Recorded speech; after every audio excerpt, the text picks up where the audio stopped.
আসসালামু আলাইকুম, আমি নাইম দক্ষিণ কোরিয়া থেকে। সবাইকে স্বাগত জানাচ্ছি আমার ইউটিউব চ্যানেল নাইমিলিতে। যদি চ্যানেলটা ভালো লাগে তাহলে সাবস্ক্রাইব করে পাশে থাকা বেল আইকনটা ক্লিক করে রাখুন। আর যদি ভালো না লাগে তাহলে দেখতে থাকুন, দেখতে দেখতে ভালো লাগা ভালোবাসা হয়ে যাবে ইনশাল্লাহ। তো সকালবেলা খুবই একটা দুঃখজনক সংবাদ নিয়ে আপনাদের সামনে এসেছি। আসলে আমি নিজেও একজন প্রবাসী, তবে শুকরিয়া আল্লাহর নিকট যে আমি পরিবার সহ আমার ফ্যামিলি সহ আমি দক্ষিণ কোরিয়াতে থাকি। তো এই দেশে প্রায় 1,24,00,000 প্রবাসী বর্তমানে আপনার বাংলাদেশের বাইরে অবস্থান করছেন। তো এর মধ্যে হয়তো হাতে গোনা 2 থেকে 3% মানুষ আছেন যারা আমাদের মতন পরিবার নিয়ে থাকেন। আর বেশিরভাগ মানুষরাই একা প্রবাসে কষ্ট করছেন, অনেক পরিশ্রম সবকিছু মিলিয়ে। তো যাদের জন্য আসলে এই কষ্ট বা যাদের জন্য আমাদের এই আত্মত্যাগ, সেটা হচ্ছে প্রধান হচ্ছে আমাদের পরিবার। তো সেই পরিবারের খবরই যখন আপনার জন্য খবর হয়ে যায়, যে আপনি খবর দেখছেন, দেখতে দেখতে হয়তো দেখা গেছে যে আহ, আপনার ফ্যামিলির খবরটাই আসলে আপনার চোখের সামনে কোনো একটা টেলিভিশন চ্যানেল থেকে অথবা কোনো একটা ইউটিউব চ্যানেল থেকে আপনার চোখের সামনে এসেছে, তখন সেটা আসলে কতটা দুঃখজনক ভাবলেই খারাপ লাগে। তো কথা বলছিলাম আমাদের বাংলাদেশের মানিকগঞ্জের সাটুরিয়া উপজেলার আপনার উত্তর কাউন্নারা গ্রামের সৌদি প্রবাসী মজনু মিয়ার পরিবারের খবর। মজনু মিয়া বেশ কয়েক বছর যাবৎ তিনি আপনার সৌদি আরবে আছেন। সংসার জীবনে তিনি 2 সন্তানের পিতা। তার এক সন্তানের নাম হচ্ছে মোহাম্মদ নূর, আরেক সন্তানের নাম হচ্ছে মোহাম্মদ করিম। তো করিম যেই সন্তান আছে সে মাদ্রাসায় পড়াশোনা করে, আর নূরের বয়স হচ্ছে মাত্র 6 বছর। আর তার স্ত্রীর নাম হচ্ছে মোসাম্মদ পারভিন বেগম। তিনি, তার বয়স হচ্ছে 28 বছর। তো মর্মান্তিক খবরটা হচ্ছে এটা যে আপনার গত 8ই জানুয়ারি, বুধবার মেবি, আপনার রাতের বেলা কোনো এক প্রহরে কোনো এক দুর্বৃত্তের দল সেই মজনু মিয়ার স্ত্রী এবং তার 6 বছরের শিশু নূরকে গলা কেটে নির্মমভাবে হত্যা করেছে। তো কেন এই ঘটনা বা কিভাবে ঘটলো সেটা আপনাদেরকে জানাচ্ছি।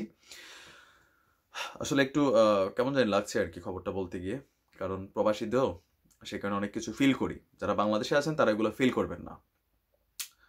তো প্রতিদিনকার মতন বুধবার রাতে তার স্ত্রী পারভিন বেগম তার সন্তান নূরকে নিয়ে তিনি তার রুমে ঘুমাতে চান। তো তাদের যে বাড়িটা, সেই বাড়িটা হচ্ছে আপনার একটা 3 তলা বহুতল ভবন, 3 তলা ভবন। তো 3 তলা ভবনের 3 তলার কাজ মনে শেষ হয়নি, দোতলাতে কয়েকটা রুম আছে। একটা রুমে এই পারভিন বেগম তার ছোট সন্তানকে নিয়ে তিনি সেখানে থাকেন।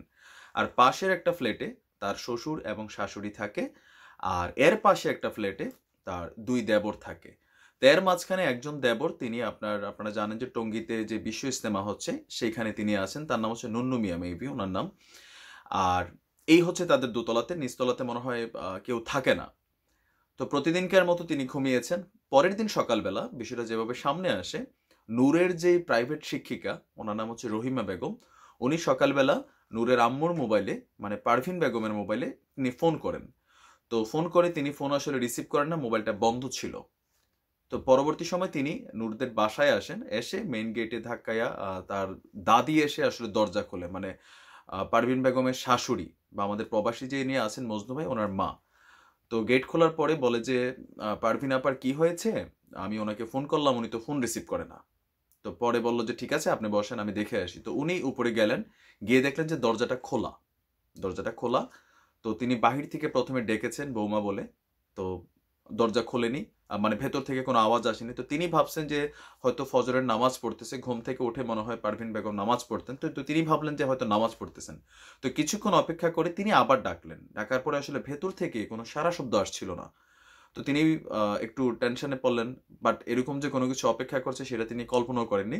তো তিনি দরজা খুলে ভিতরে গিয়ে দেখলেন যে বিছানার উপরে তার পুত্রবধূ এবং তার 6 বছরের ছোট্ট যে নাতি আছে তার গলা কাটা লাশ। তো তিনি এই দৃশ্য দেখে চিৎকার করেন। তার চিৎকারে নিচতলা থেকে প্রাইভেট শিক্ষিকা আসেন, পাশের রুম থেকেও তার স্বামী আসেন, মানে শ্বশুর বা অন্যান্য যারা আছেন সবাই আসেন। এরপরে আস্তে আস্তে আপনার গ্রামবাসী, বাড়ির মানুষ, পাড়াপড়শি জড়ো হয়। তো 10টা নাগাদ আপনার এই কি বলে সাটুরিয়া থানার যিনি ভারপ্রাপ্ত কর্মকর্তা আছেন মতিউর রহমান সাহেবের নেতৃত্বে পুলিশ ফোর্স আসে। আসার পরে তারা লাশের সুরতহাল দেখেন। দেখে যেটা দেখা যায় যে এইখানে আসলে কোনো ধরনের ডাকাতি অথবা বাড়িতে কোনো চুরি হয়নি। বেসিক্যালি যদি কোনো ডাকাত দল ঢুকতো তাহলে বাড়িতে আপনার যে কোনো মালামাল নিয়ে গেছে, তো পুলিশের ভাষ্যমতে বা ফ্যামিলির ভাষ্যমতে সেখানে কোনো এরকম কোনো ঘটনা ঘটেনি। তার মানে হচ্ছে যে বাহির থেকে কেউ পরিকল্পিতভাবে বিল্ডিংয়ে ঢুকেছিল। তো ঢুকে তাদেরকে আসলে হত্যা করে, তো পাশের রুমেই বা আপনার দেখা গেছে 2 ইউনিটের বিল্ডিং, পাশের ফ্ল্যাটেই যারা থাকেন তারা আসলে কোনোভাবে বিষয়টা টের পাননি। তো এই খবর শুনে এক সন্তান যে আছে আব্দুল করিম মজনু সাহেবের, সে কিন্তু বেঁচে গেছে, কারণ সে মাদ্রাসায় আপনার আবাসিকে থাকে। তো খবর পেয়ে আব্দুল করিম এসে মা এবং তার ভাইয়ের মৃত্যু দেখে কান্না করছে, বাচ্চা মানুষ বোঝাই যায়। আর মজনু মিয়া দীর্ঘদিন প্রবাসে আছেন, তার কাছে খবর পৌঁছানো হয়েছে, বারবার তিনি মূর্ছা যাচ্ছেন। আর খবরটা তিনি যেটা আসছে আর কি নানান মিডিয়াতে আসলে, যে তিনি নাকি টেলিভিশন হঠাৎ করে দেখছেন। তো যাই হোক, আসলে ওনার জায়গাটা আসলে আমি এক্সপ্রেস করার মতন আমার এবিলিটি নাই। তো পুলিশের ভাষ্য মতে যে বিষয়টা আসলে হতে পারে যে পরিকল্পিত হত্যাকাণ্ড। এখন এটার সাথে কি পারিবারিক কোনো সূত্র আছে কিনা, মানে তার যে শ্বশুর শাশুড়ি বা দেবররা আছেন, এখানে সম্পত্তিগত কোনো বিষয় আছে কিনা, অথবা স্ত্রীর, আল্লাহ মাফ করুক, মারা গেছেন উনি, আমি জানি না তার সম্পর্কে কথা বলা, বাট পুলিশের ভাষ্য মতে যে অন্য কোনো প্রেম ভালোবাসার সম্পর্ক বা হাবিজাবি কোনো কিছু আছে কিনা সেটা তদন্তের ব্যাপার, সময় সাপেক্ষে সেটা আসবে। তো এই মুহূর্তে মজনু মিয়ার পরিবারের যারা আছেন তাদেরকে পুলিশ আপনার জিজ্ঞাসাবাদের জন্য, দেবর সহ যারা আছেন বাড়িতে, শ্বশুর শাশুড়ি, তাদেরকে থানায় নিয়েছে জিজ্ঞাসাবাদের জন্য। তবে কাউকে এই মুহূর্তে পর্যন্ত অ্যারেস্ট করা হয়নি। আর মজনু মিয়ার এক ভাই, তারা হচ্ছে 4 ভাই, 4 ভাইয়ের মধ্যে মজনু মিয়া হচ্ছেন 3 নাম্বার। আর এক ভাই তিনি ইস্তেমাতে গিয়েছিলেন, তিনি খবর পেয়ে ইস্তেমা থেকে এসেছেন, এসে তিনিও কান্নাকাটি করতেছেন। তো এলাকাবাসীর কথা মতো যে পারভিন বেগম যথেষ্ট সৎ চরিত্রের একজন অধিকারী, তিনি সাংসারিক জীবনে যথেষ্ট সাংসারিক, বা তার শ্বশুর শাশুড়ির ভাষ্যমতে বা বাড়ির যারা আছে তাদের ভাষ্যমতে তিনি আসলে কোনো খারাপ কখনো তাদের চোখে কোনো কিছু পড়েনি, যে কোনো ধরনের প্রেম ভালোবাসা বা পরকীয়া সম্পর্ক থাকার কোনো সন্দেহ নেই। তো এই মুহূর্তে এই হচ্ছে লাস্ট খবর, টোটাল আপডেট। এরপরে যদি কোনো খবর থাকে সেটাও তো আমি অবশ্যই আপনাদেরকে জানাবো। তবে যারা প্রবাসে আছেন, আমি আপনাদের উদ্দেশ্যে একটা কথা বলবো, যেহেতু আমিও প্রবাসী, তবে আমি সৌভাগ্যবান যে আমি আমার পরিবার নিয়ে থাকতে পারি, অনেকেই পারেন না। তা আপনাদের উদ্দেশ্যে বলবো যে পরিবারের দিকে একটু নজর রাখবেন। তো পুলিশের ইনভেস্টিগেশন এখানে একটা বিষয় আছে যে 3তলা ভবনের যে মেইন গেট, যেটা বাড়ির যেটা মেইন ফটক, সেটা কিন্তু রাত্রে বন্ধ করেই ঘুমানো হয়। এখন ফটকের তালা কিভাবে ভাঙলো বা দোতলাতে আসলো, 2টা হত্যাকাণ্ড হইলো, তো কোথাও কোনো তো কিন্তু অবশ্যই আছে।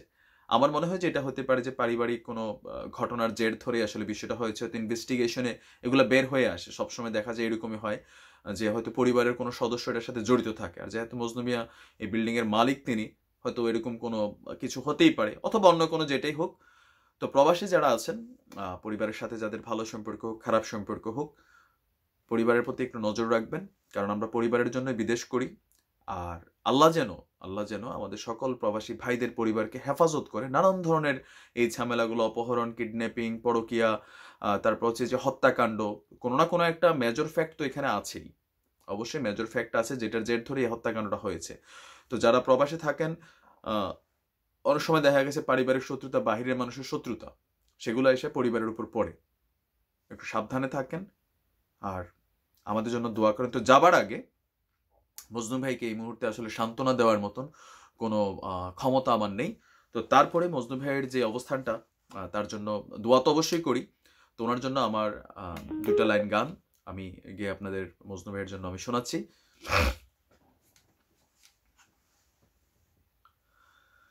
আজও কানে ভাসে সেই কথাগুলো, কি জানি হবে যে শেষ কথা, নিয়তির টানে দিয়ে গেলে সারা, রেখে গেলে শুধু নীরবতা। যার চলে গেছে সেই জানে হায়, বিচ্ছেদে কি যন্ত্রণা, অবুঝ শিশুর অবুঝ প্রশ্ন, কি দিয়ে দেব যে সান্ত্বনা। আমি চিৎকার করে কাঁদিতে চাহিয়া, করিতে পারিনি চিৎকার, বুকের ব্যথা বুকে চাপাই নিজেকে দিয়েছি ধিক্কার। তো আমার দাবি বাংলাদেশ প্রশাসনের কাছে, পুলিশ প্রশাসন যারা এটার ইনভেস্টিগেশনে আছেন, একদম ফেয়ার নিরপেক্ষ একটা ইনভেস্টিগেশন করে প্রকৃত দোষী যারা তাদেরকে আইনের আওতায় আনবেন, কঠিন শাস্তি দিবেন। এটা একজন প্রবাসী হিসাবে প্রবাসী ভাইদের পক্ষ থেকে, মজনু ভাইয়ের পক্ষ থেকে এটা আমাদের দাবি আইন শৃঙ্খলা বাহিনীর কাছে, এইখানে যেন অন্যরকম কোনো কিছু না হয়। তো যাই হোক, আল্লাহ এই যারা নিহত হয়েছেন তাদেরকে জান্নাতুল ফেরদাউস দান করুন। আর মজনু ভাইয়ের প্রতি আসলে এতটুকুই বলবো যে ভাই আপনি একটু ধৈর্য ধারণ করেন, আল্লাহ যা করে আসলে ভালোর জন্য, তবে কি ভালো সেটা হয়তো সময় সাপেক্ষ ব্যাপার। আজ এই পর্যন্তই। আসসালামু আলাইকুম রহমতুল্লাহ।